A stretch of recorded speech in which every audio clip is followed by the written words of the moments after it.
Bonjour tout le monde ce matin. Vous allez bien? Comment est-ce qu'on ne peut pas bien aller avec un beau soleil comme ça? Êtes-vous content que le soleil soit enfin revenu? J'espère que c'est pour de bon maintenant.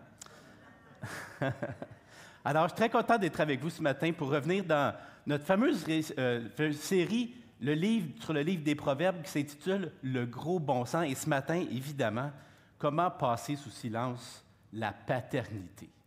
Alors, ce matin, on va être guidé dans le livre des Proverbes, mais on va vraiment examiner comment est-ce qu'on peut mieux comprendre et s'émerveiller de ce rôle vraiment spécial qu'on nous parle dans le livre de Proverbes, celui du rôle de père. Et juste pour vous mettre en appétit, en introduction ce matin, j'aimerais juste vous raconter une petite histoire qui m'est arrivée il y a quelque temps. Alors, il y a quelques semaines de cela, la célébration était terminée. C'était un dimanche matin. Alors, tout le monde était dans le corridor, ça se parlait, ça se donnait des accolades, ça se donnait des rendez-vous. Et tout d'un coup, dans le corridor, pendant que tout était terminé, je croise une jeune fille, une adolescente, qui portait une casquette noire avec la lettre P en jaune dessus. Alors, vous connaissez tous mon amour particulier pour le sport. Alors, ceux qui connaissent un peu le baseball auront peut-être deviné qu'il s'agissait d'une casquette de l'équipe des Pirates de Pittsburgh. Et là, moi, je m'avance devant la jeune fille et je lui demande tout simplement, « Dis-moi, jeune fille, Maria-Josée, pour ne pas la nommer, est-ce que tu sais ce que signifie la lettre P sur ta casquette? » Moi, j'avais une petite idée qu'elle ne le savait pas, mais je voulais examiner pour savoir si elle portait cette casquette-là par coquetterie ou vraiment par amour du baseball. Et elle a vraiment, alors, à son regard un peu curieux et intrigué, je me suis tout de suite aperçu, sans qu'elle dise un mot, qu'elle ne savait pas vraiment ce que ça voulait dire, la lettre. Mais il lui est venu un éclair de génie à la jeune fille, à Maria-Josée. Elle a tout simplement dit, « Ben écoute, papa, c'est pas compliqué. » Pas papa, excusez-moi. Désolé du lapsus. Alors, écoute, Miguel, c'est pas très compliqué. La lettre P, ça veut dire tout simplement « papa »,« padre ». Oh, là, ça m'a intrigué à mon tour. Et là, à ses petits yeux rieurs, je voyais bien qu'elle me faisait une blague, évidemment, qu'elle ne savait pas ce que ça voulait dire, la lettre P, mais que dans un éclair de génie, rapidement, elle a tout de suite fait un lien pour me mettre un peu sur la sellette et dire « Miguel, je ne sais peut-être pas ce que ça signifie, le P, mais pour moi, ça signifie papa, et que je porte cette casquette-là à l'honneur de mon papa. » Hey, j'ai trouvé ça très beau, je trouvais ça un peu magique, alors je lui ai posé la question « À l'école, est-ce que tu portes cette casquette-là? Est-ce que tu dis à tout le monde que ça veut dire papa taper? Est-ce que tu dis ça à tes amis? » Alors, à son petit rire discret, j'ai tout de suite compris que non, à l'école, je ne fais pas ça, Miguel. Je me demande pourquoi, mais d'une certaine manière, la réponse que Maria m'a donnée, je l'ai trouvée très belle. Je l'ai trouvée magnifique d'ailleurs parce que la première réponse qui lui est venue en tête, elle aurait pu dire toutes sortes de choses à propos de la lettre P, mais la première chose qui lui est venue en tête, c'est le mot papa, le mot padre. Ça lui est venu comme une réponse éclair, tout de suite, instinctivement. Elle n'a même pas pris le temps de réfléchir. Miguel, P, ça veut dire papa. Pour moi, ça voulait dire quelque chose d'énorme. Que la première réponse à laquelle elle est passée, c'est le mot papa. Ça m'a dit beaucoup sur la signification et l'importance que peut avoir le rôle de père dans la vie de quelqu'un. Quand vous pensez à votre père, est-ce que c'est quelqu'un d'important dans votre vie? À quel point c'est quelqu'un d'important? Et pourquoi c'est quelqu'un d'important? C'est un rôle magnifique que celui de papa. Notamment dans une société où est-ce qu'on voit que tout roule à une vitesse vertigineuse, où est-ce qu'on vit dans un monde qui est de plus en plus troublé et soumis à des tensions de divers genres, on voit que la cellule familiale aujourd'hui a besoin de papa au caractère qui sont forts, au caractère qui est stable, doux. Notre société a besoin de papa sur qui on peut vraiment compter. Si je vous demandais une définition personnelle de Miguel, je vous pose la question, pour vous, c'est quoi les principales qualités d'un papa? Qu'est-ce que ça devrait... Un papa qui est dévoué et exemplaire, à quoi ça ressemble? Peut-être que vous auriez toutes une définition personnelle de ce qu'un papa devrait être pour ses enfants ou pour sa famille. Évidemment, ce matin, on n'aura peut-être pas le temps de faire un tour de salle pour savoir quelle est votre définition exacte de ce qu'est un papa, mais j'ai beaucoup mieux. Avant d'avoir une définition personnelle de ce qu'est un papa, il faudrait se poser la question, est-ce que ma définition d'un papa, est-ce qu'elle est crédible? Est-ce qu'elle vaut la peine que je m'y intéresse?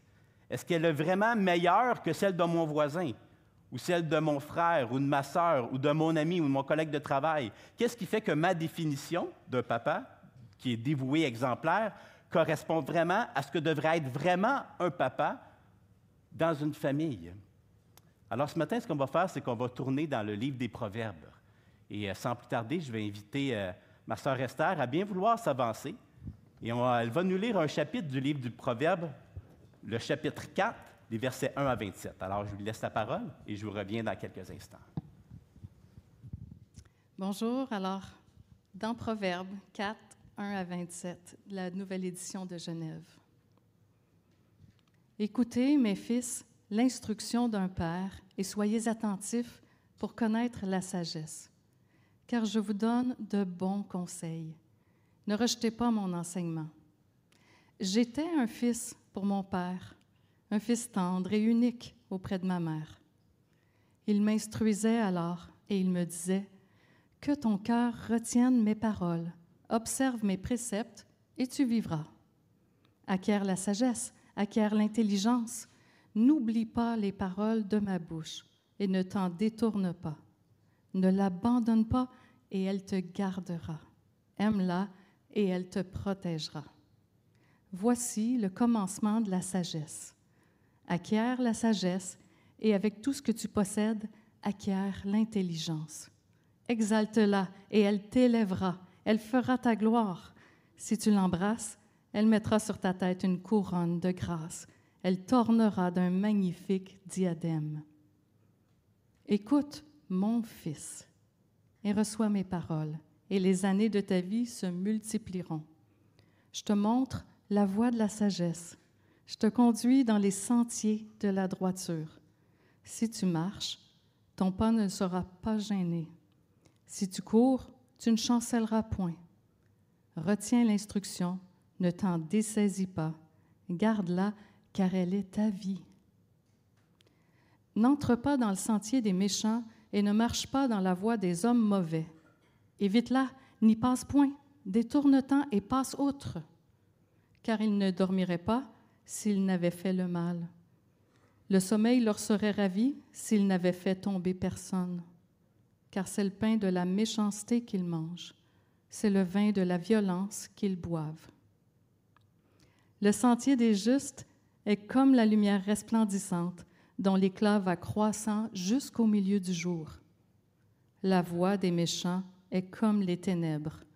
Ils n'aperçoivent pas ce qui les fera tomber.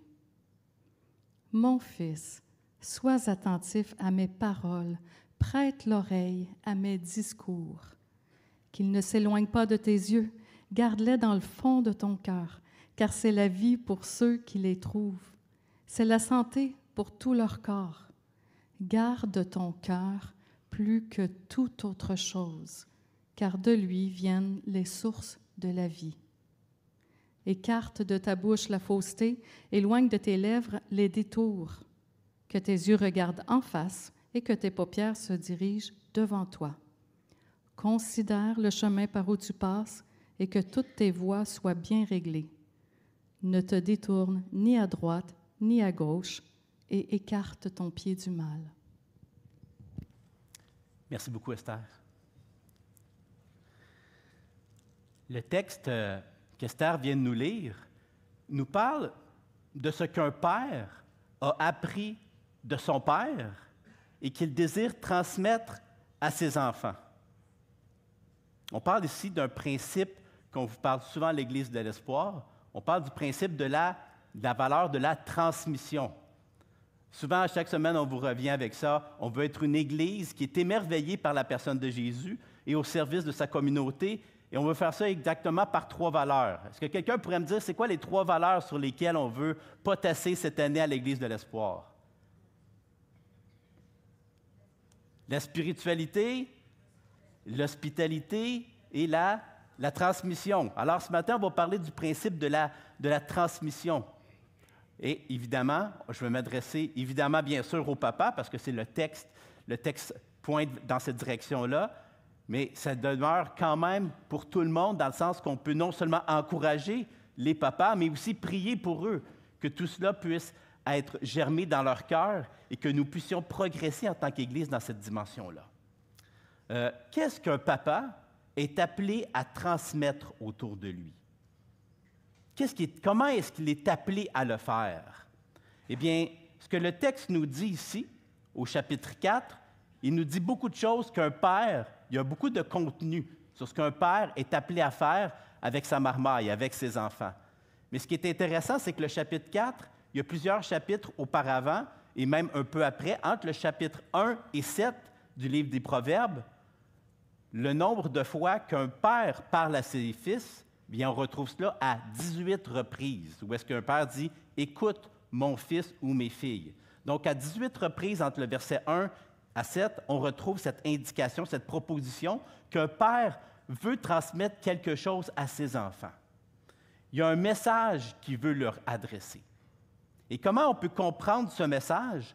Bien, ce matin, ce que j'aimerais faire en fonction des papas, ce n'est pas tant ce qu'un papa doit faire pour bien transmettre à ses enfants quelque chose qui vaut la peine d'être transmis, mais qu'est-ce qu'un papa est plutôt supposé être, plus que faire, envers sa famille, envers son rôle de père.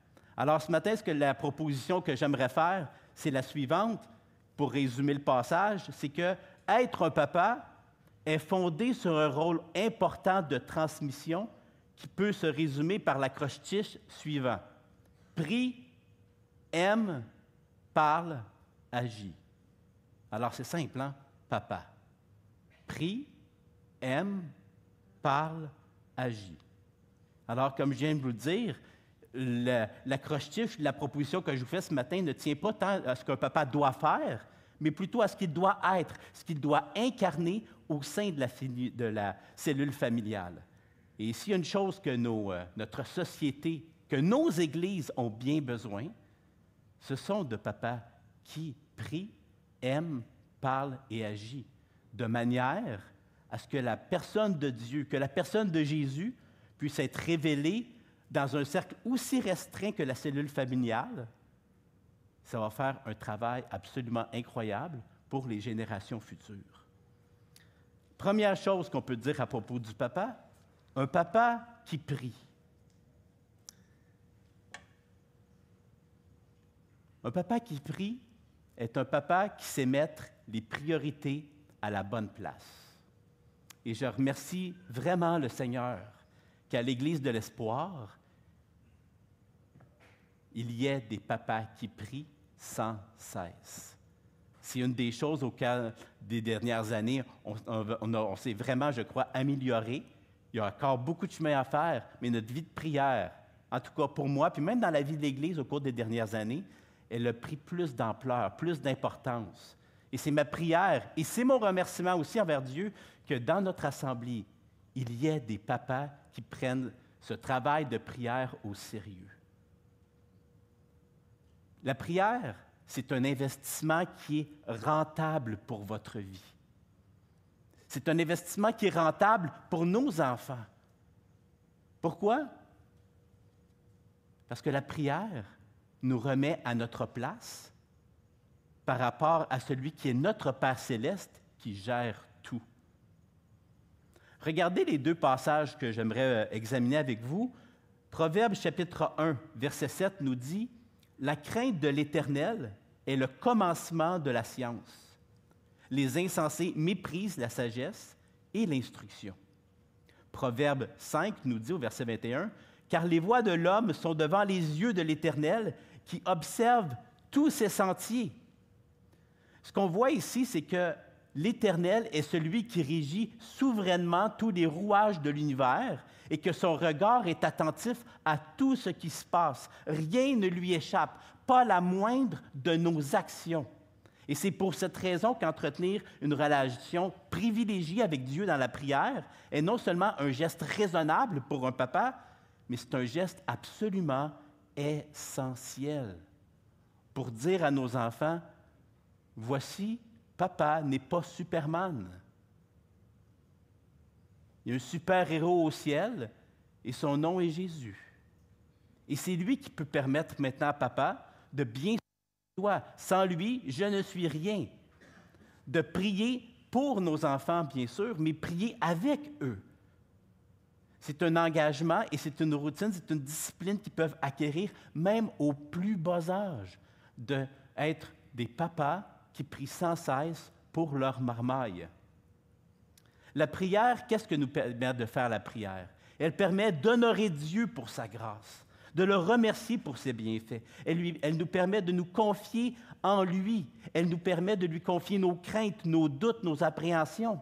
Prier nous permet de méditer et réfléchir sur la nature profonde de notre vie, de trouver parfois des éléments de réponse à des problèmes qui sont insolubles, d'être sensible à l'Esprit de Dieu. Sans prière, je suis celui qui tient les mains sur le volant. Et croyez-moi, les amis, un papa ne veut pas ça. Un papa ne veut pas être celui qui a les deux mains sur le volant. C'est à son Père, notre Père au ciel, à mettre les deux mains sur le volant de notre vie afin que nous puissions, par sa grâce, bien diriger ceux que Dieu nous a prêtés.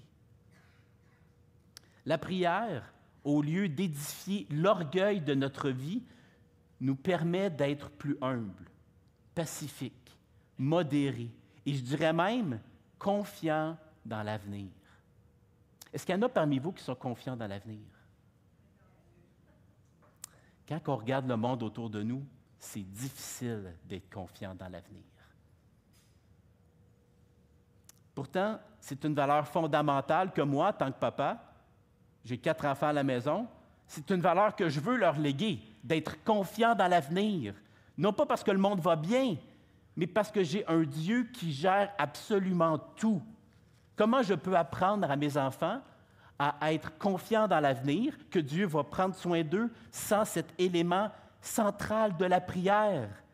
Nous vivons dans un monde absolument tendu, que ce soit en raison du marché de l'emploi, du coût de la vie, du coût de l'épicerie, de la montée vertigineuse du prix des maisons, de la volatilité de nos relations avec notre voisin du Sud, tout, que ce soit même en raison de la crise climatique, des dangers environnementaux qui règnent partout puis qu'on se fait parler un peu partout, il n'y a rien qui nous porte à être confiants dans l'avenir lorsqu'on regarde de manière neutre et objective tout ce qui se passe autour de nous.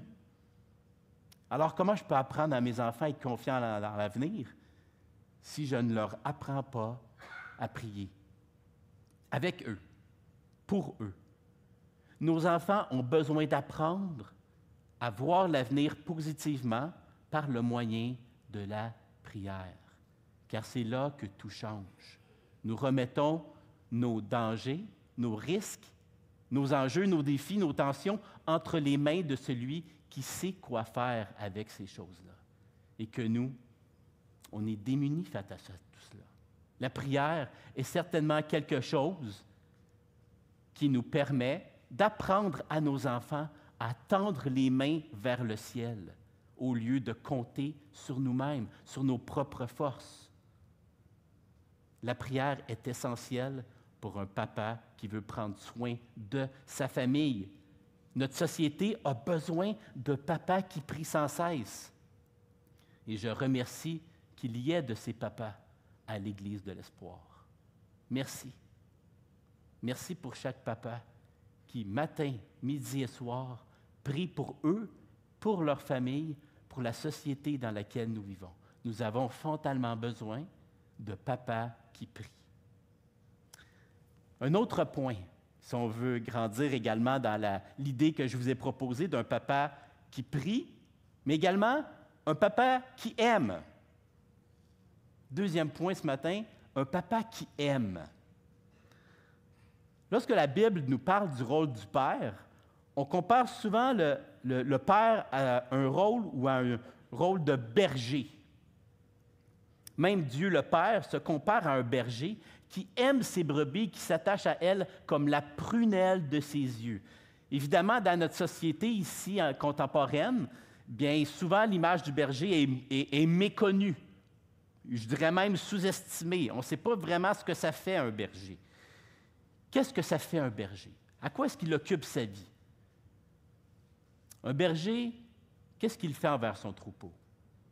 Il le nourrit, il les abreuve, il les dirige, il en prend soin, il vient même à leur rescousse, il leur montre le chemin à suivre, il les supporte, il les encourage, et même lorsque cela est nécessaire, qu'est-ce qu'il fait aussi? Il les corrige, il les éduque, il leur apprend à éviter les pièges. Les papas sont des bergers qui aiment ceux que Dieu leur a prêtés. Regardez ce que nous dit les deux passages suivants.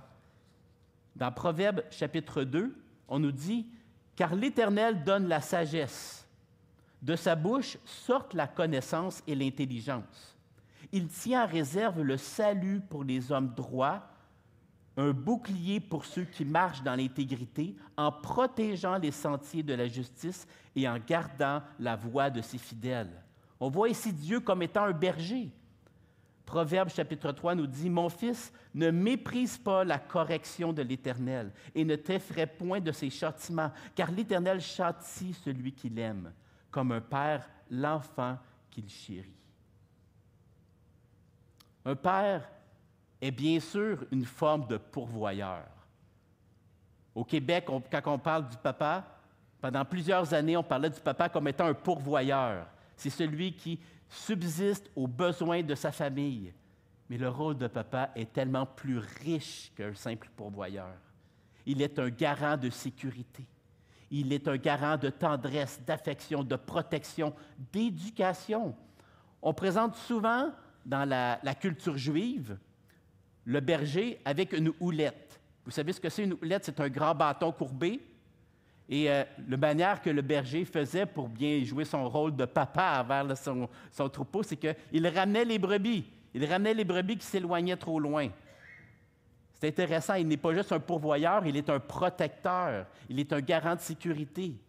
Une autre image également qu'on emploie traditionnellement dans la culture juive à propos du berger, probablement que vous l'avez déjà remarqué sur des images, on voit souvent un berger qui tient un agneau ou une brebis sur ses épaules.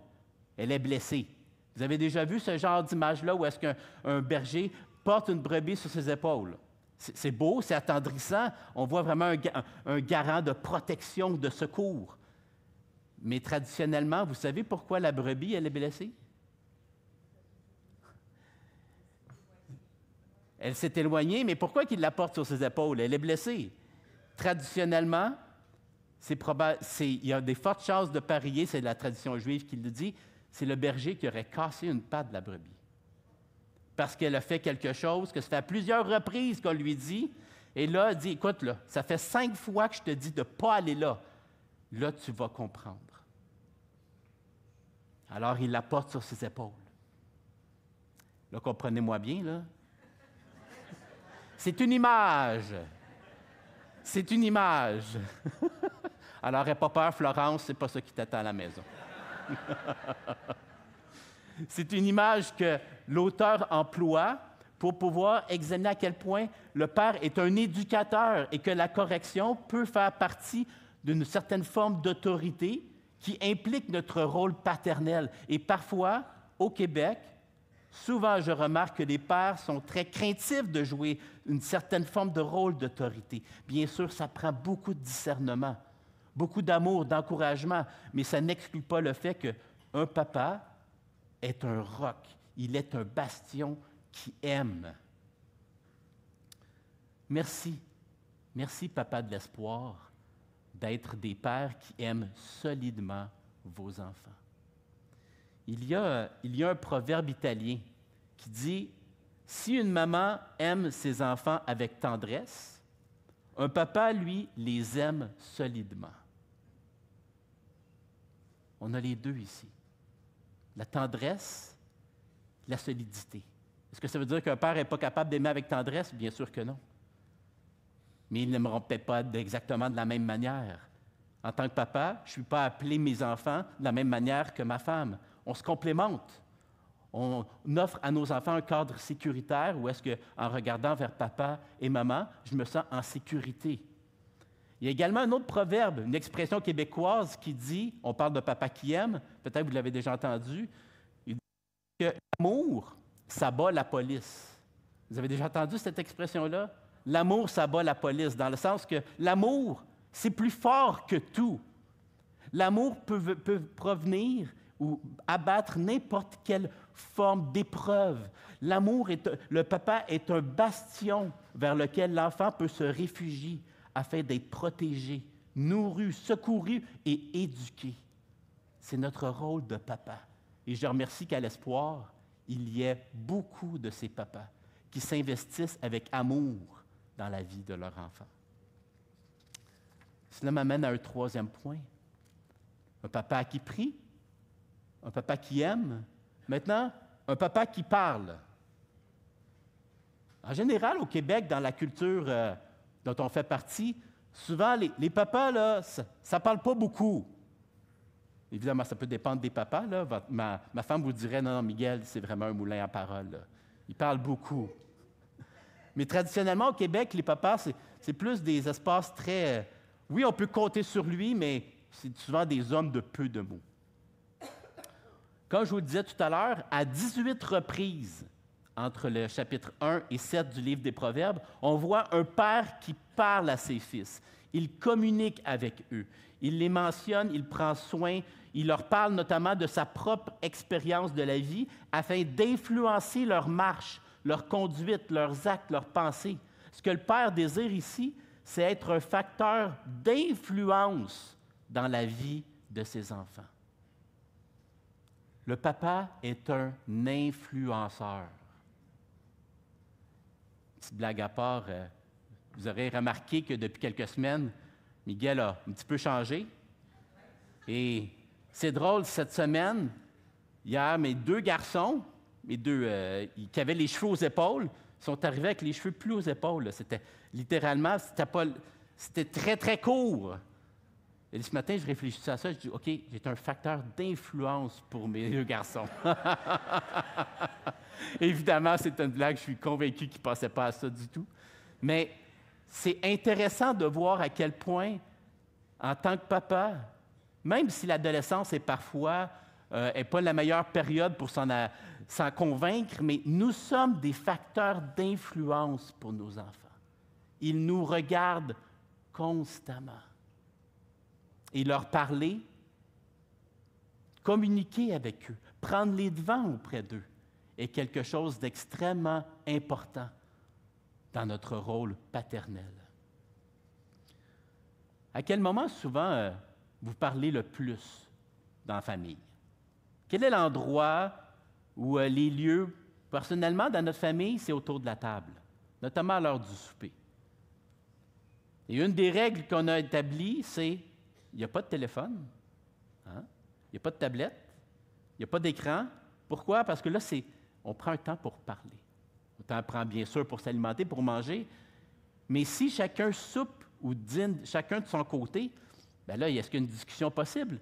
Bien sûr que non.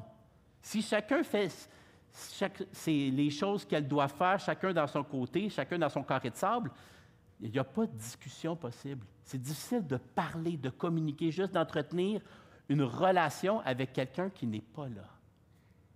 C'est important de mettre un cadre en tant que père pour être capable d'établir cette filiation, cette relation par la parole qui nous permet d'entretenir un lien privilégié de transmission avec nos enfants.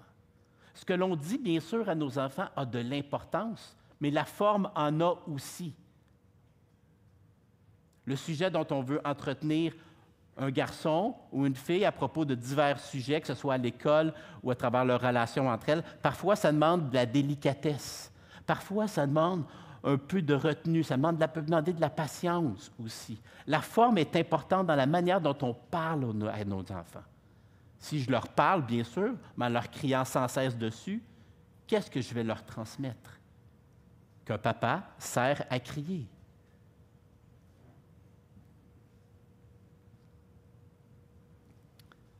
En tant que papa, nous avons un rôle extrêmement important. Nous avons un pouvoir immense, celui d'influencer la société et l'Église de demain. À quoi est-ce que vous voulez que l'Église et la société de demain ressemblent? Ça serait quoi votre rêve pour l'Église de l'espoir dans les 10, 15 prochaines années ou même dans notre société? Eh bien, mes amis, si on veut que ce rêve-là se réalise, eh bien, ça ne se fera pas en criant ciseaux. Il faut s'impliquer, s'investir. Et je remercie le Seigneur que les papas de l'espoir s'investissent spirituellement dans la vie de leurs enfants. C'est quelque chose d'extrêmement important. La parole a beaucoup d'importance pour notre croissance en tant que disciple. Et le premier lieu où est-ce qu'on peut former un disciple, quel est-il? C'est la famille. Vous voulez former des disciples? Ayez des enfants. C'est le meilleur moyen de faire des disciples parce qu'on les prend au berceau. C'est une belle bénédiction que Dieu m'a accordée d'avoir 4 beaux enfants. Et je leur dis souvent, je suis fier de ce que vous êtes en train de devenir, de ce que Dieu est en train de faire de vous. Est-ce que ça a toujours été une partie de plaisir? Bien sûr que non. Mais pour eux non plus, ça n'a pas été tout le temps une partie de plaisir que de supporter les frasques de papa.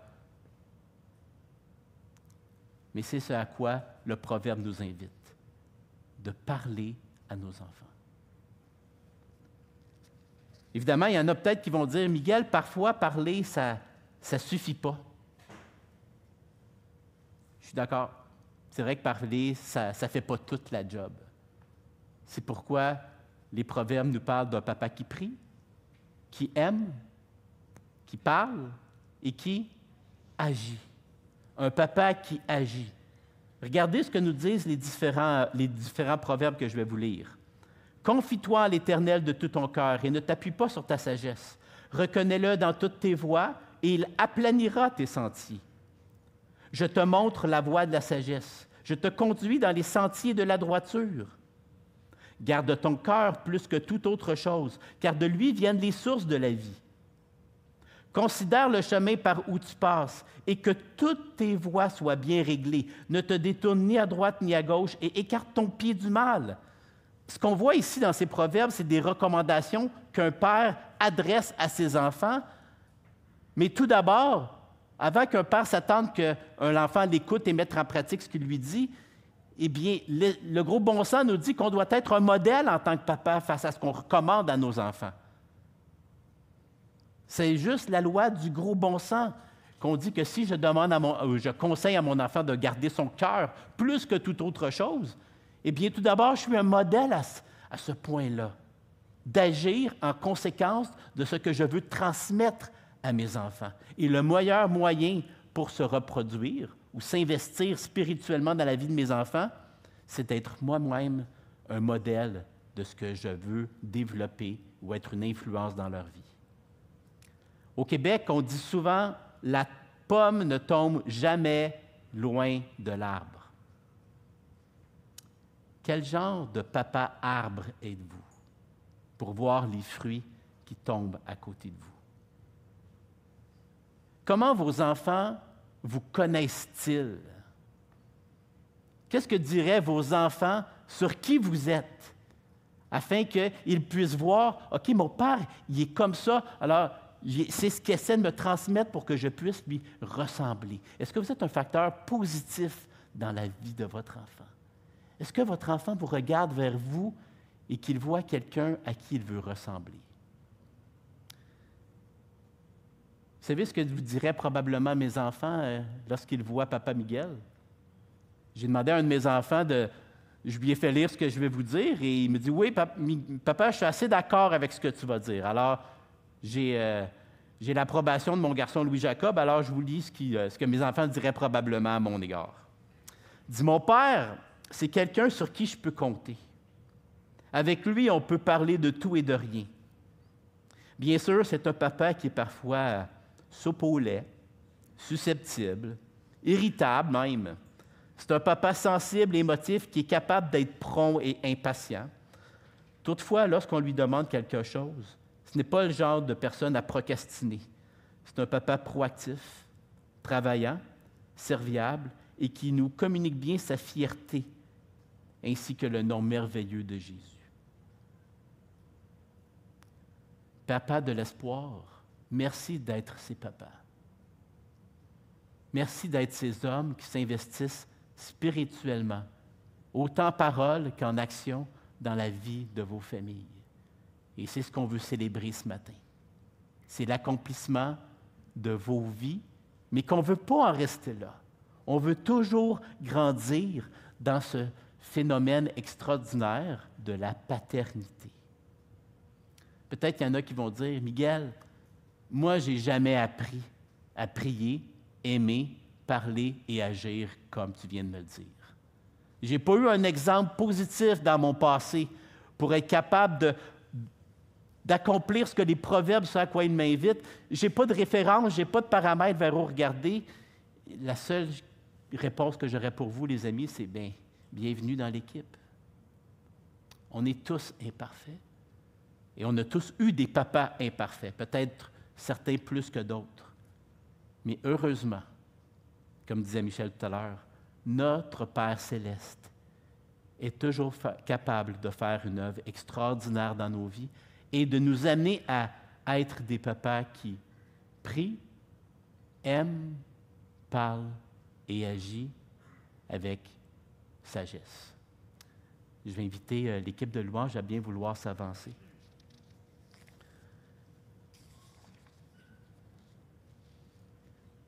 Être papa, c'est un honneur puis un privilège que Dieu nous accorde.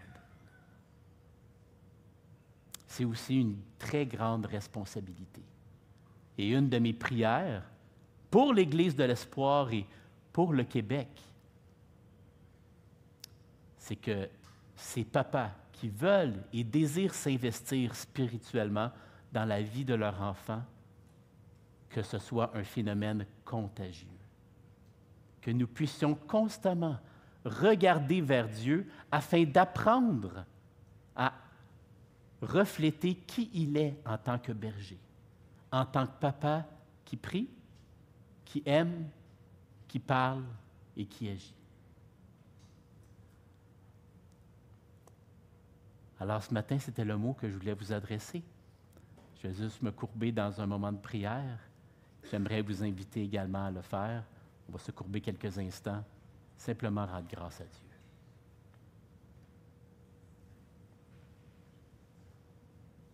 Seigneur éternel, merci pour ce grand privilège et cette grâce que tu nous accordes à travers le rôle magnifique et fabuleux d'être papa. Merci Seigneur parce que malgré tous les défis, les enjeux et les risques que cela peut mener, nous avons quelqu'un vers qui regarder pour pouvoir nous instruire et grandir. En regardant vers toi, nous avons un modèle et un exemple magnifique par lequel nous pouvons nourrir notre foi, nourrir nos actions, nourrir notre amour afin d'aimer ceux qui sont autour de nous avec toute la force et la vigueur que cela demande parfois. Merci d'être ce que tu es. Merci d'avoir multiplié des papas à l'espoir qui aiment leur famille. Je veux remercier chacun des papas ici présents d'être un investissement dans leur famille, de ne pas craindre les risques que cela peut engendrer, mais de les affronter avec courage et audace.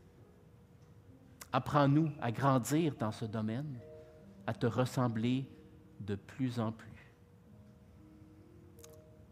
C'est au nom de ton Fils qu'on veut se courber et apprendre de toi. Au nom de Jésus. Amen.